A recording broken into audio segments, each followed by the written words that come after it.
Et si un simple regard, capturé sur une vieille photographie, cachait un secret capable de bouleverser toute une famille?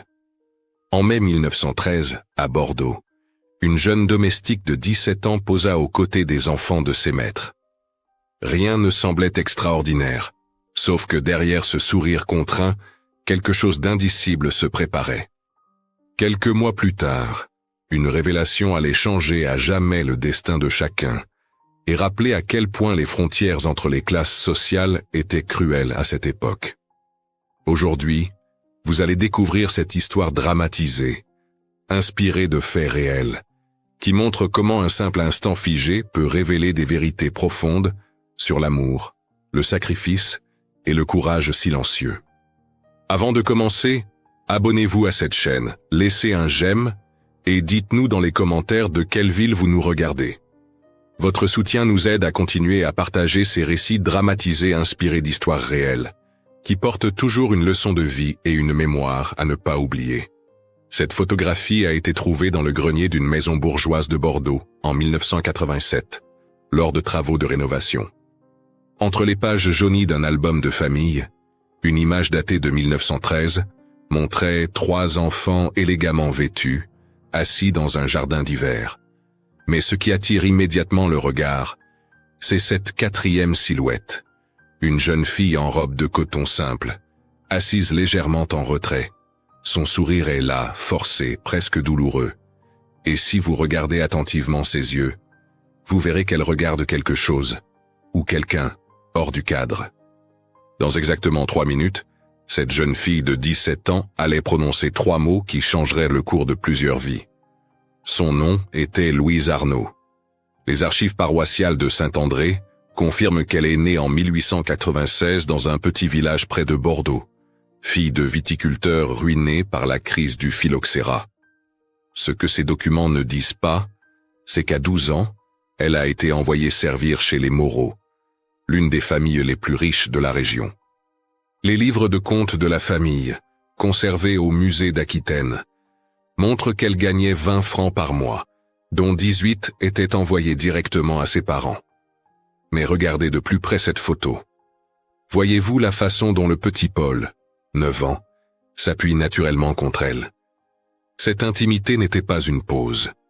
Paul considérait Louise comme sa véritable mère. Sa propre mère, Madame Moreau, ne montait au nursery qu'une fois par semaine pour vérifier que tout était en ordre. C'était Louise qui le consolait après ses cauchemars, qui soignait ses genoux écorchés, qui lui chantait les vieilles mélodies de son village natal quand il ne pouvait pas dormir. Et ce jeune homme à la posture si droite, c'est Henri Moreau, 19 ans, étudiant en droit à Paris. Le recensement de 1911 le décrit comme l'héritier de l'empire vinicole Moreau. Mais ce que personne ne savait, c'est que depuis 6 mois, il échangeait des regards furtifs avec Louise dans les couloirs sombres de la maison. Des conversations volées dans la bibliothèque quand tout le monde dormait. Des lettres qu'il écrivait mais n'envoyait jamais, brûlées une à une dans la cheminée de sa chambre. Claire, 13 ans, tenait un livre sur ses genoux pour la photo. Son journal intime, découvert en 2003, révèle qu'elle enseignait secrètement à Louise quelques lettres de l'alphabet. Notre Louise, comme elle l'appelait, ne savait presque pas lire. Mais elle avait une intelligence vive, une capacité d'observation qui lui permettait de comprendre les non-dits de cette maison, où les apparences étaient tout.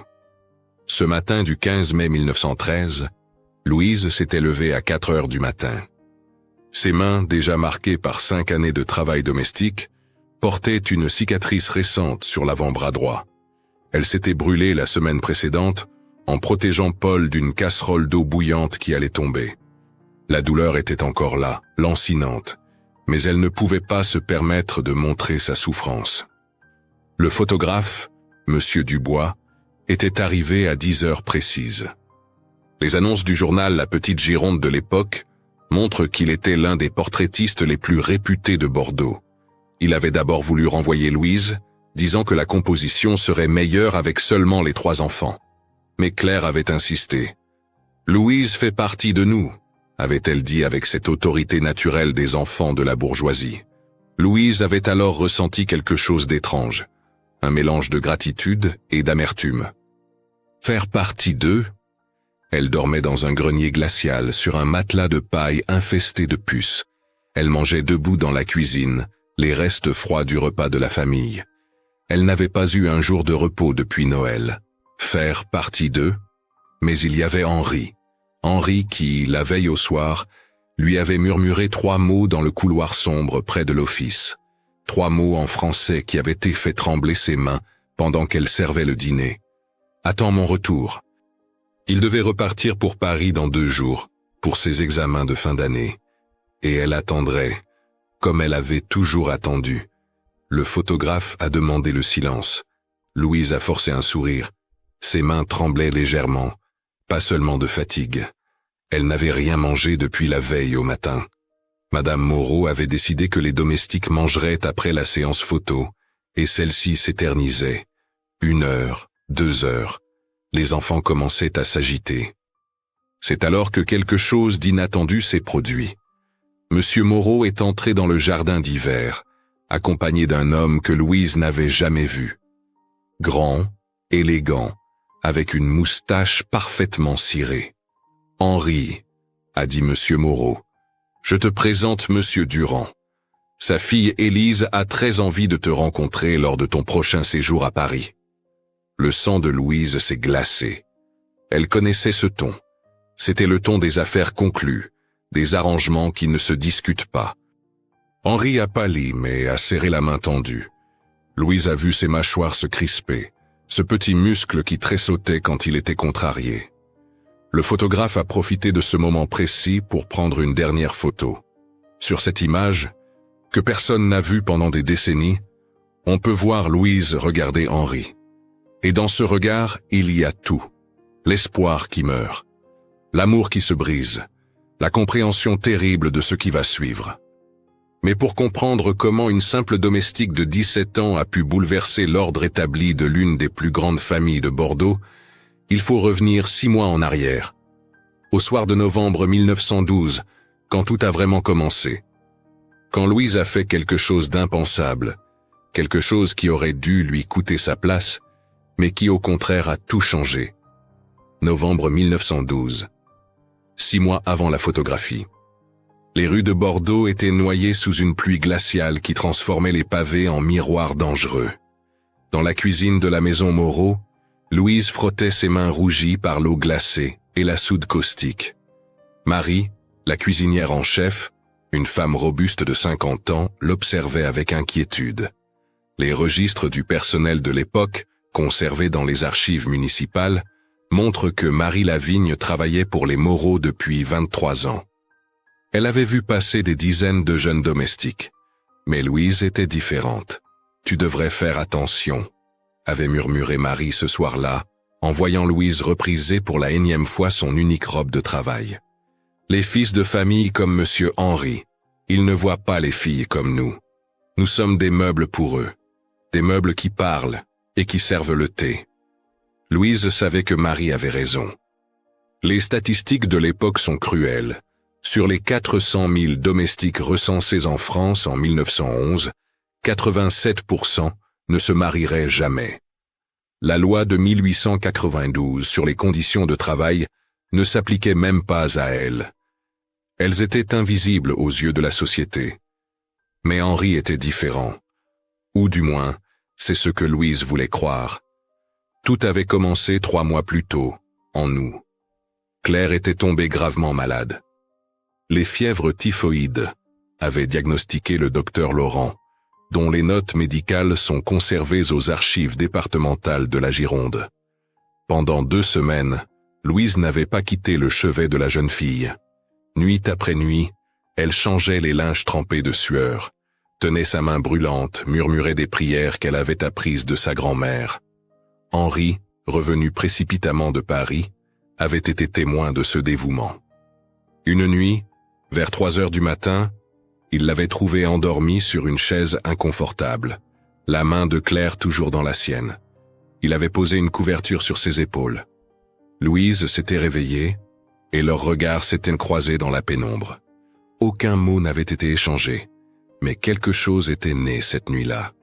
Claire s'était rétablie, lentement, mais sûrement.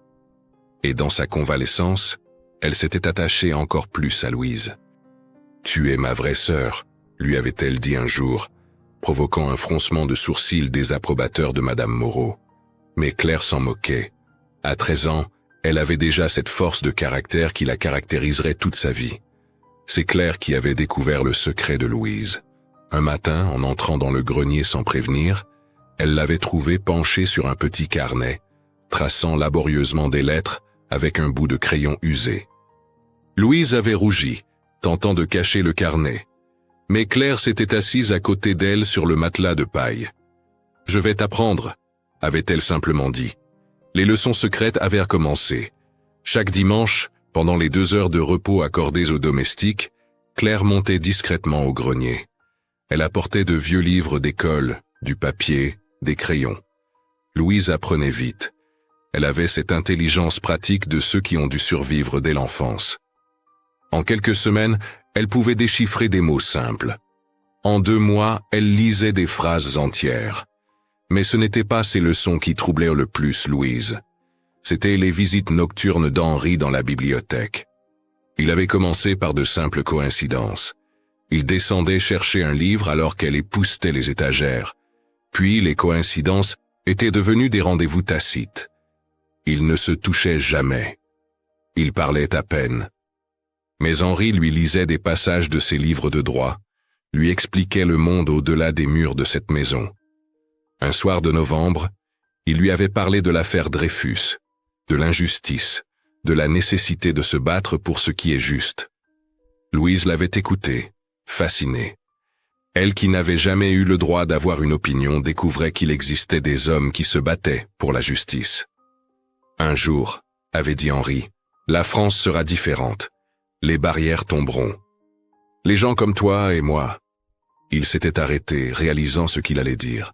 Louise avait baissé les yeux. Les gens comme eux, quoi? Un héritier et une servante? Le recensement de 1911 était clair. Henri Moreau appartenait aux 2% les plus riches de France. Louise Arnaud n'apparaissait même pas dans les statistiques. Elle était une ligne anonyme dans un registre de domestiques. Pourtant, quelque chose grandissait entre eux. Un sentiment qu'aucune barrière sociale ne pouvait complètement étouffer. Louise le voyait dans la façon dont Henri la regardait, quand il pensait que personne ne l'observait. Elle le sentait dans la manière dont sa voix changeait quand il lui parlait, devenant plus douce, plus vraie. Le petit Paul était le seul à avoir remarqué ce changement. Avec l'intuition des enfants, il avait senti que Louise était différente, plus distraite, plus rêveuse. Un jour, alors qu'elle lui apprenait à siffler une vieille mélodie de son village, il lui avait demandé « Louise, tu es amoureuse ?» Elle avait rougi violemment, mais Paul avait ri. « C'est bien, comme ça tu resteras toujours avec nous. » Si seulement il savait, si seulement il comprenait que l'amour dans leur monde n'était pas une raison de rester mais de partir. Les cartas découvertes dans le grenier en 1987 révèlent que Louise avait déjà commencé à économiser. Centime par centime, elle mettait de côté les quelques pièces qu'elle gardait de son salaire. Pourquoi? Pour un rêve impossible? Pour un avenir qu'elle n'osait même pas imaginer? C'est alors que l'impensable s'est produit. Un soir de décembre 1912, Monsieur Moreau a convoqué toute la famille dans le grand salon. Les domestiques n'étaient pas invités, bien sûr, mais Louise écoutait depuis le couloir, l'oreille collée contre la porte. Ce qu'elle a entendu l'a glacée jusqu'aux os. Les affaires n'allaient pas bien. La concurrence des vins d'Algérie, l'évolution du marché. Il fallait une alliance. Une alliance avec la famille Durand, les magnates du chemin de fer. Et cette alliance avait un nom. Élise Durand, la future épouse d'Henri. La nouvelle du mariage arrangé s'est répandue dans la maison comme une traînée de poudre. Les domestiques en parlaient à voix basse dans les couloirs de service. Élise Durand, 18 ans, héritière d'une fortune colossale. Les archives du port de Bordeaux montrent que la famille Durand contrôlait 60% du transport ferroviaire de marchandises vers Paris. Cette union sauverait l'empire vinicole des Moreau. Henri était retourné à Paris le lendemain de l'annonce, sans un mot, sans un regard pour Louise. Elle avait continué son travail, Les gestes mécaniques, le cœur vide. Ses mains, marquées par les brûlures et les coupures, tremblaient parfois quand elle servait le thé. Madame Moreau l'avait remarqué. « Cette fille devient négligente », avait-elle dit à Marie. « Il faudra peut-être la remplacer après le mariage d'Henri. » Remplacer, comme on change un meuble usé. Louise avait 20 francs par mois, un matelas de paille, et maintenant, même cela était menacé. Les annonces de la petite Gironde de l'époque montrent des dizaines de jeunes filles cherchant des places de domestiques. La concurrence était féroce. Une domestique renvoyée sans référence ne retrouvait jamais de travail respectable. Mais Louise avait un secret. Caché dans la doublure de son matelas, il y avait un petit paquet de lettres. Pas des lettres d'Henri, il était trop prudent pour écrire. C'étaient les lettres qu'elle avait elle-même écrites, laborieusement, avec l'aide de Claire. Des lettres qu'elle n'enverrait jamais, mais qui contenaient tout ce qu'elle ne pouvait pas dire. Claire avait changé depuis l'annonce du mariage. Elle regardait Louise avec une tristesse qu'une fille de 13 ans n'aurait pas dû connaître. Un jour de janvier 1913, elle était montée au grenier avec un paquet enveloppé dans du papier brun. « C'est pour toi », avait-elle dit. C'était une robe, pas neuve, mais en bon état, bleu foncé avec de petits boutons de nacre. Elle était à moi l'année dernière. Maman ne remarquera pas qu'elle a disparu. Louise avait pleuré. Pour la première fois depuis l'annonce, elle avait laissé les larmes couler. Claire l'avait prise dans ses bras, et elles étaient restées ainsi, la fille de la bourgeoisie et la servante, unies dans une douleur que ni l'une ni l'autre ne pouvait vraiment nommer. Paul, lui, ne comprenait pas pourquoi Louise était si triste. Il continuait à venir la trouver pour ses histoires du soir, pour ses chansons. Un soir de février, il lui avait apporté quelque chose. Un petit morceau de pain d'épices qu'il avait gardé de son goûter. « Pour te rendre le sourire », avait-il dit avec cette innocence bouleversante des enfants. C'est ce soir-là qu'Henri était revenu de Paris, sans prévenir, au milieu de la nuit. Louise l'avait entendu entrer, avait reconnu son pas dans l'escalier. Elle était descendue, pieds nus sur les dalles glacées. Il était dans la bibliothèque, debout devant la fenêtre, regardant le jardin sous la lune. « Je ne peux pas », avait-il dit sans se retourner. « Je ne peux pas épouser Élise. » Le cœur de Louise avait bondi. Mais elle connaissait ce monde. Elle savait ce que coûtait la désobéissance pour un fils de famille. Les archives notariales de Bordeaux sont pleines de cas de déshéritement. Henri perdrait tout. Son nom, sa fortune, son avenir. « Vous n'avez pas le choix », avait-elle murmuré. Il s'était retourné alors, et elle avait vu son visage ravagé par l'insomnie et l'alcool. Les témoignages de ses camarades de faculté, consignés dans les annuaires de l'époque, parlent d'un jeune homme brillant devenu sombre et renfermé durant l'hiver 1912-1913. « Si », avait-il dit, « on a toujours le choix. Écoute-moi, Louise. J'ai un plan. Après mes examens, je trouverai du travail. Pas grand-chose au début, mais suffisant. Nous pourrons partir. En Amérique, peut-être. Là-bas, personne ne saura qui nous sommes. » L'Amérique. Louise avait lu dans les journaux que Claire lui montrait parfois les histoires de ces millions d'Européens qui partaient chercher fortune au Nouveau Monde. Les registres d'immigration du port de Bordeaux pour 1913 montrent que plus de 30 000 personnes ont embarqué cette année-là. Mais Louise n'était pas naïve. Elle savait ce que signifiait partir. Abandonner Paul qui avait besoin d'elle. Trahir Claire qui l'avait traitée comme une sœur. Et ses parents ? Ces vieux viticulteurs ruinés qui survivaient grâce aux 18 francs qu'elle leur envoyait chaque mois. « Promets-moi d'y réfléchir », avait supplié Henri.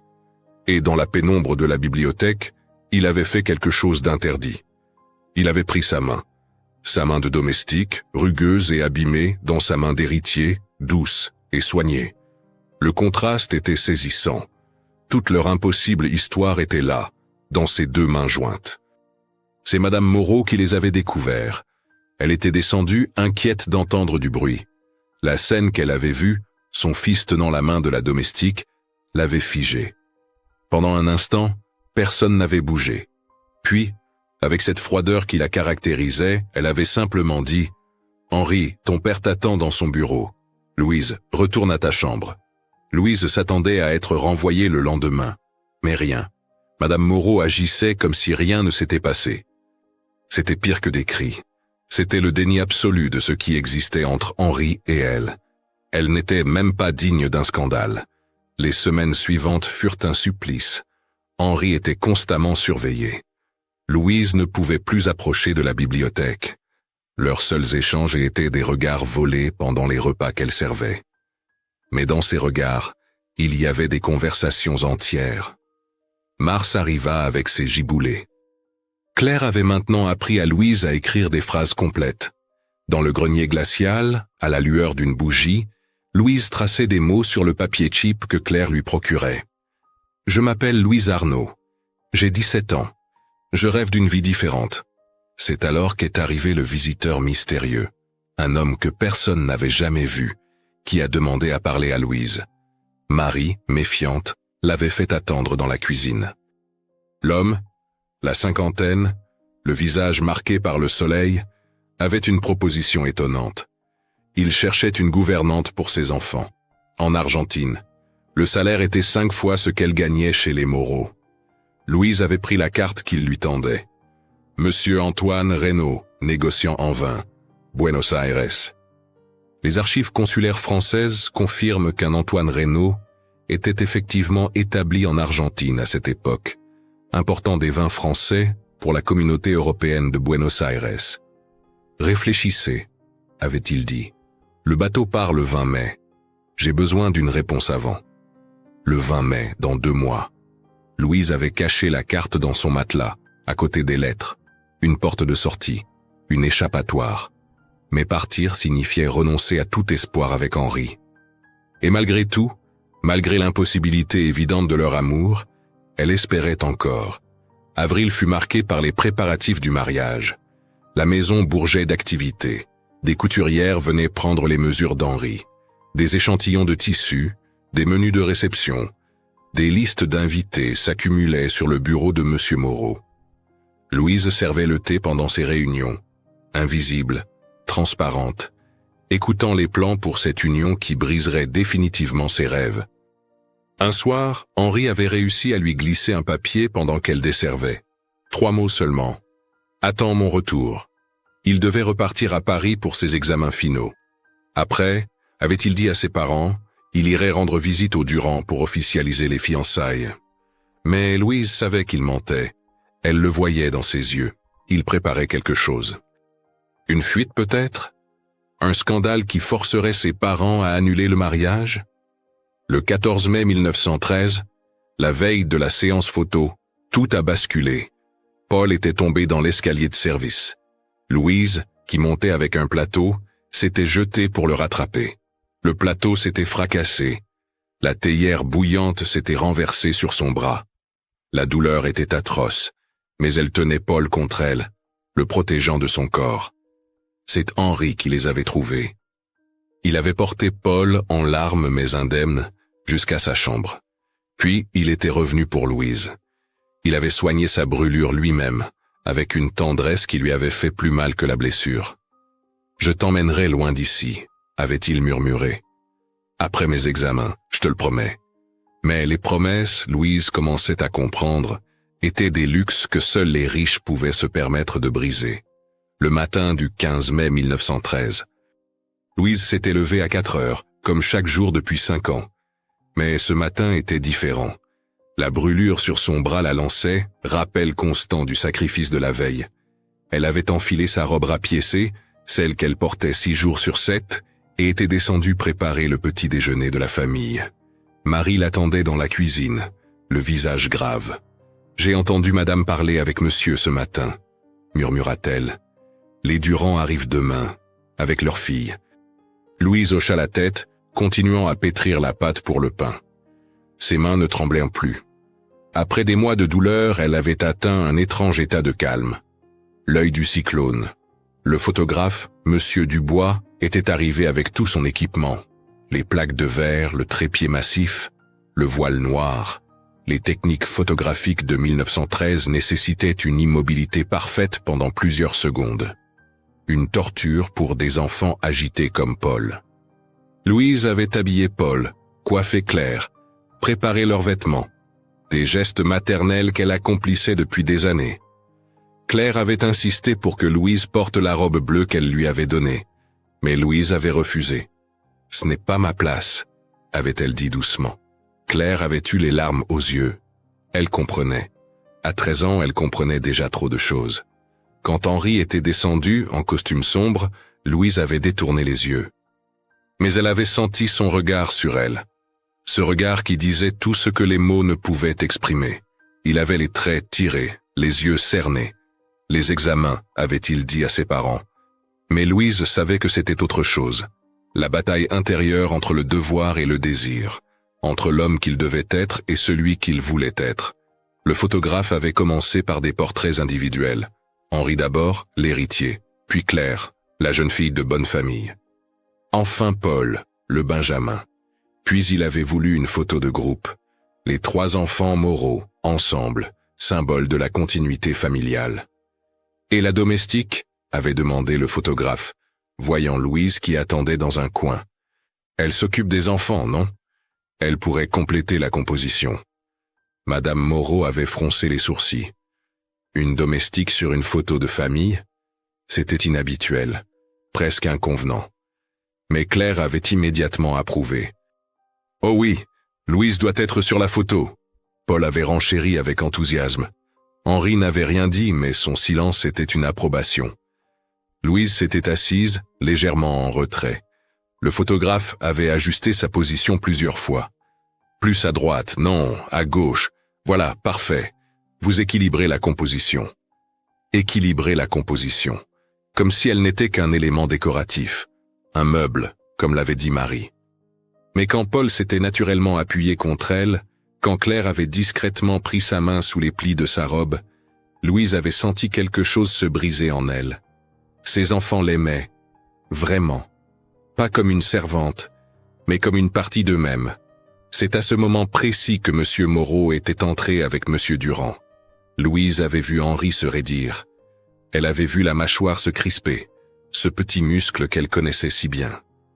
M. Durand parlait de sa fille Élise avec l'enthousiasme d'un vendeur.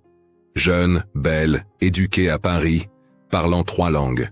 Le parti parfait. Le photographe avait saisi cet instant. Le déclencheur avait claqué.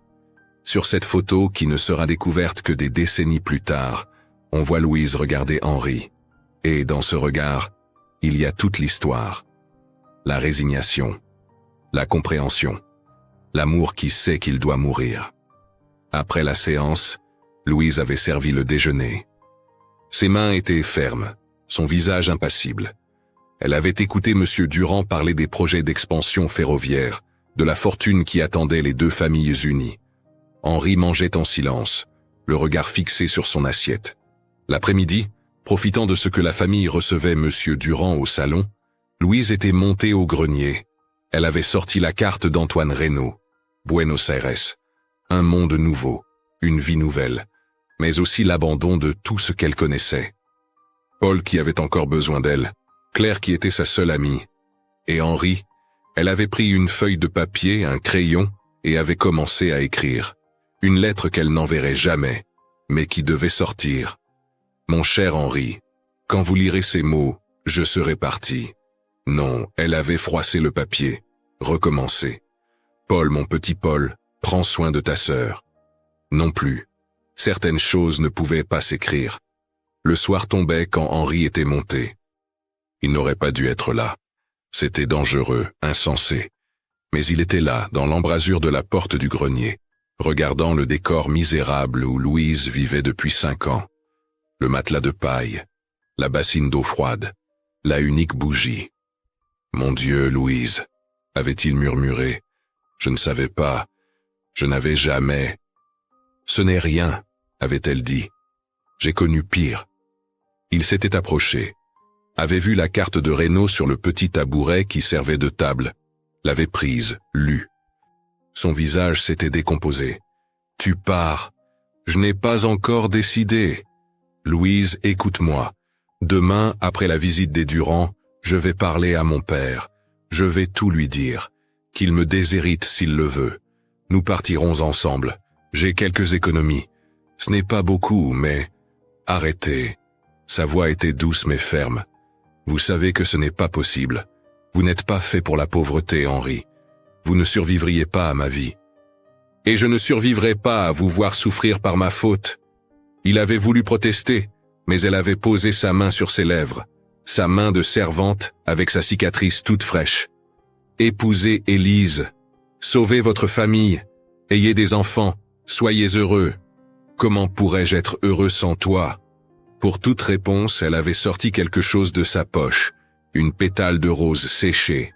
La première rose qu'il lui avait offerte, en cachette, 6 mois plus tôt. Elle la lui avait rendue. Gardez-la, en souvenir.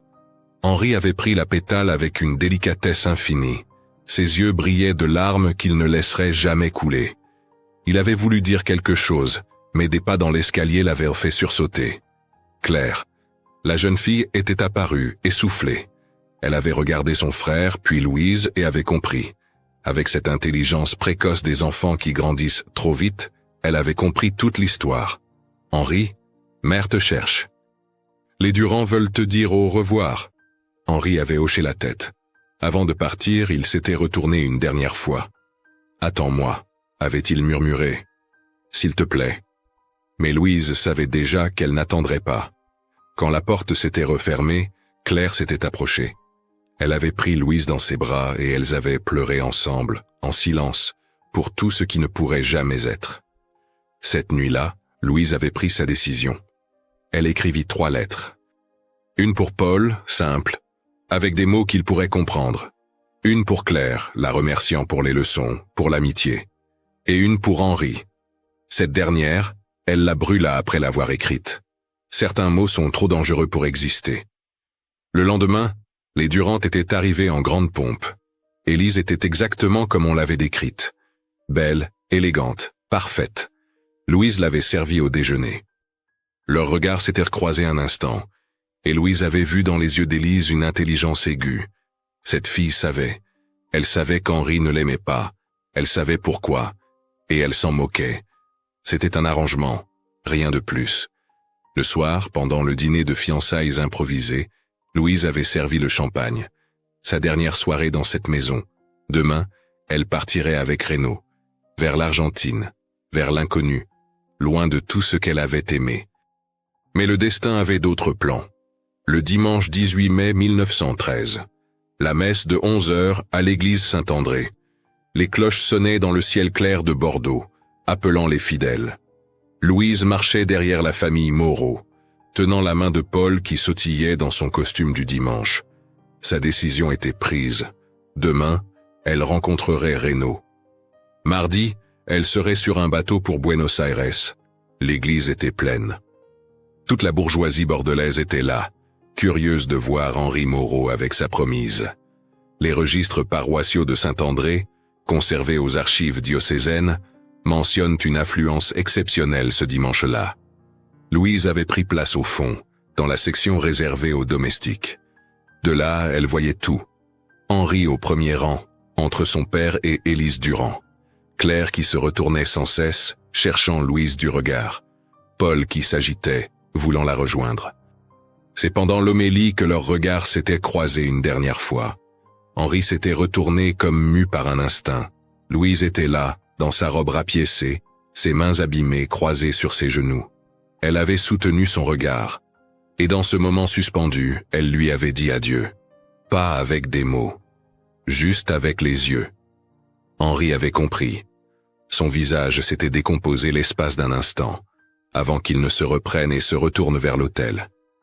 Après la messe, sur le parvis, Louise avait vu Henri présenter officiellement Élise à diverses connaissances. La jeune femme souriait, parfaite dans son rôle. Mais quand elle avait croisé le regard de Louise, son sourire avait vacillé.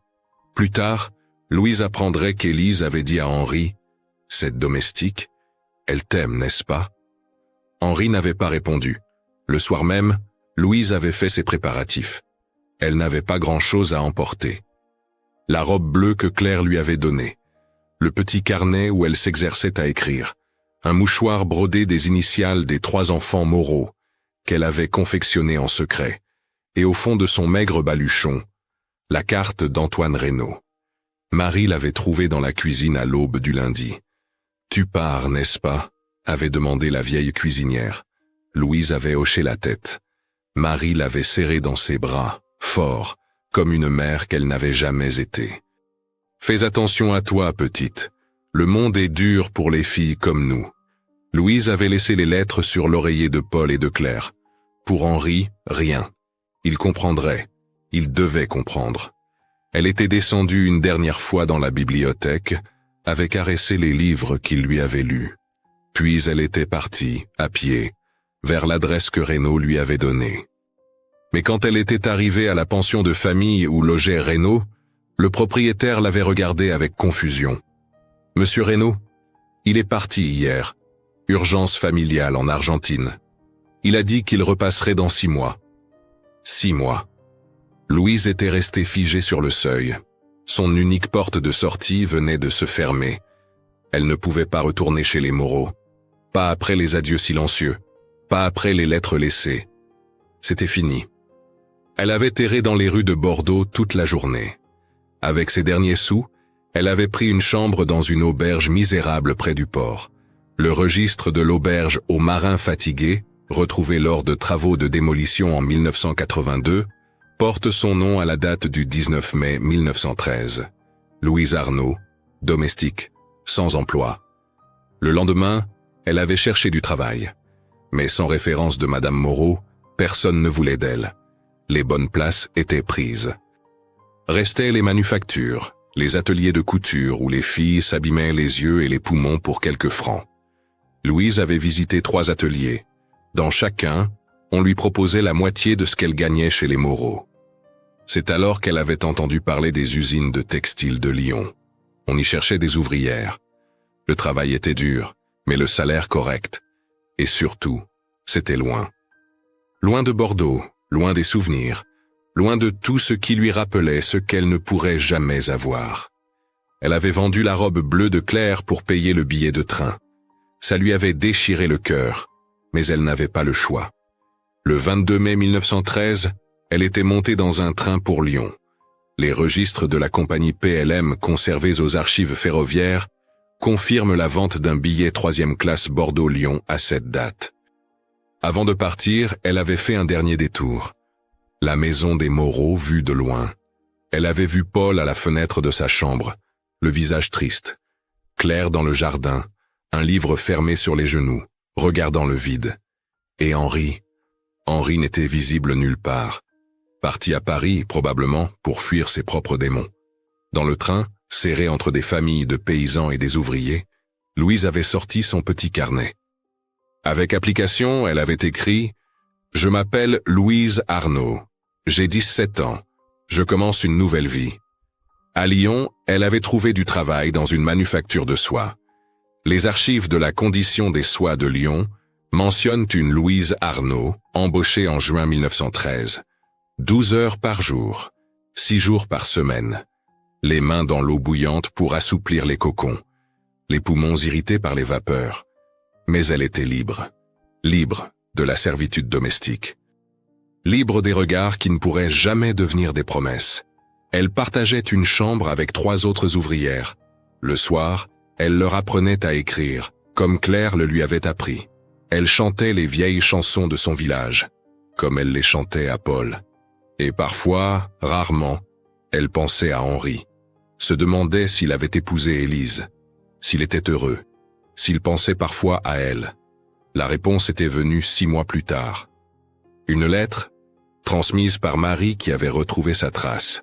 Claire écrivait, une belle écriture d'adolescente cultivée. Henri avait épousé Élise en septembre. Paul demandait tous les jours quand Louise reviendrait. Et à la fin, quelques mots qui avaient fait pleurer Louise. Henri garde une rose séchée dans son livre de droit. Il ne sait pas que je sais. Louise n'avait jamais répondu. Certaines histoires doivent rester inachevées pour que la vie puisse continuer. Elle avait travaillé, économisé, survécu.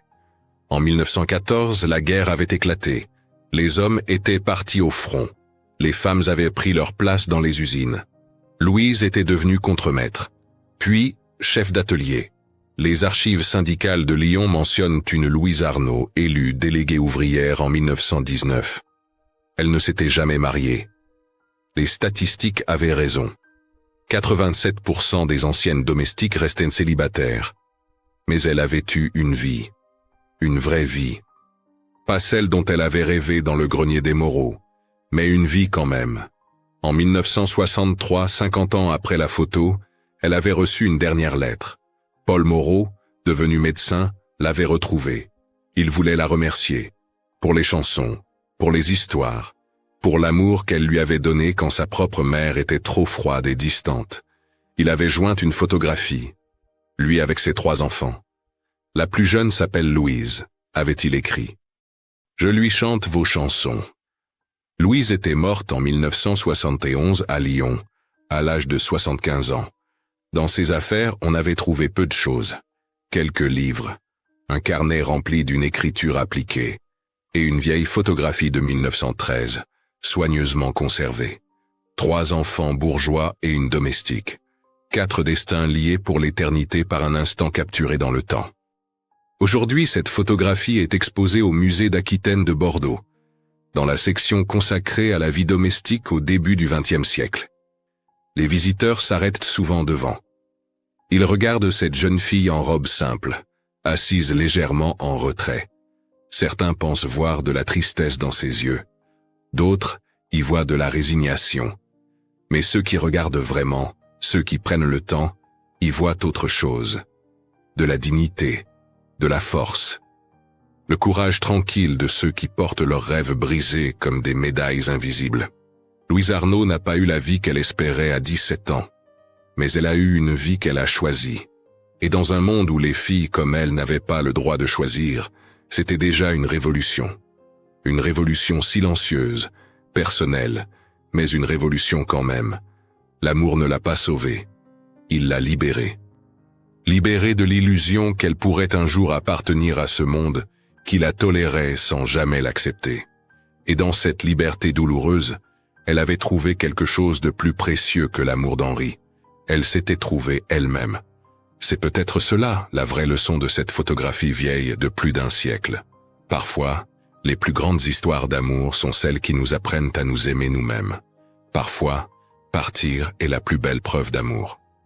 Et parfois, un simple regard capturé par un photographe un matin de mai contient plus de vérité que tous les mots du monde. Louise Arnaud, domestique, 17 ans. Une vie parmi des millions d'autres. Mais une vie qui méritait d'être racontée. Une vie qui nous rappelle que derrière chaque visage anonyme sur une vieille photographie, il y a une histoire. Une histoire d'amour, de sacrifice, de courage. Une histoire humaine. Et vous, quelle histoire cachée portez-vous en vous? Cette histoire fictionnelle mais nourrie de vérités sociales et de destins oubliés nous rappelle que parfois, aimer signifie aussi savoir renoncer et que la dignité peut naître dans le silence des sacrifices.